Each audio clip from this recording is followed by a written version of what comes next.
रोब से ताल्लुक़ रखने वाले 90 साला अब्दुल हलीम कोयटा के रिटायर्ड फेडरल के लेवीज़ मुलाजिम थे। वो कोयटा के इस कैंप में शरीक रहे, जबकि यहाँ पर सर्दी लगने के बायस और यहाँ पर बीमार होने के बायस इस फ़ानी दुनिया से कूच कर गए।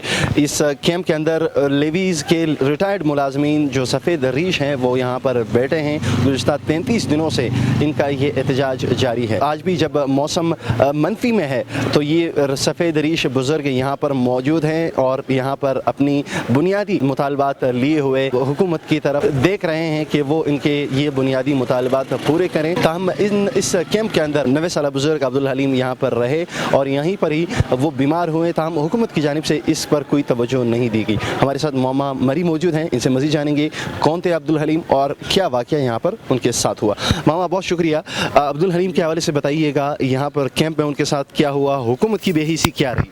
सर 26 तारीख में हम लोगों ने धरना बिठाया, 2829 में बीमार हो गया, हम लोगों ने अस्पताल पे ले गया।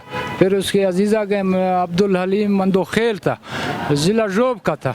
वो 10 तारीख के रात 29 तारीख के रात फौत हो गया। 10 तारीख 4 बजे रोब में जनाजा था। हम लोगों ने मीडिया वालों को बताया कि कोई किसी को शक है तो उधर ही देखे जाए।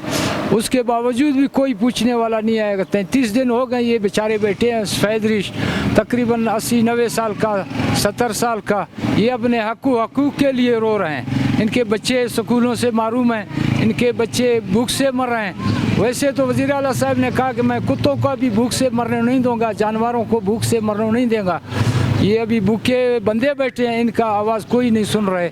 गुज़िश्ता 33 रोज़ से ये एहतजाजी कैंप यहाँ पर लगा है, लेकिन हुकूमत की जानिब से न ही कोई नुमाइंदा आया और न ही कोई इंतज़ामिया का एहलकार कि इनके साथ आके मुज़ाकरात करे। इन सफ़ेद रीश बुज़ुर्गों के मुताबिक सूबे भर के अंदर इस वक्त 3000 से ज़ायद रिटायर्ड लेवीज़ के एहलकार हैं जो कि पेंशन और गोल्डन हैंडशेक के ऊपर जिन्होंने अपनी पूरी ज़िंदगी मुनस्सर कर रखी थी और वो पुरुमीद थे कि उन्हें अगर गोल्डन हैंडशेक दिया जाए या उनकी पेंशन उन्हें दी जाए तो उनके गुजर बसर का कोई मुमकिन ज़रिया निकले। इन एहलकारों के मुताबिक सूबे भर के अंदर 3 से 4 हज़ार लेवीज़ एहलकार हैं जो कि अब बग़ैर किसी साहिबान के इस वक्त ज़िंदगी जी रहे हैं। अब्दुल हलीम की तरह यहाँ पर दीगर भी सफ़ेद रीश बुज़ुर्ग मौजूद हैं जो कि हुकूमती तवज्जो के लिए यहाँ पर उनको ज़रूरत है और इनका मुतालबा है कि हुकूमत इनके साथ इनके मुतालबात मंजूर करे।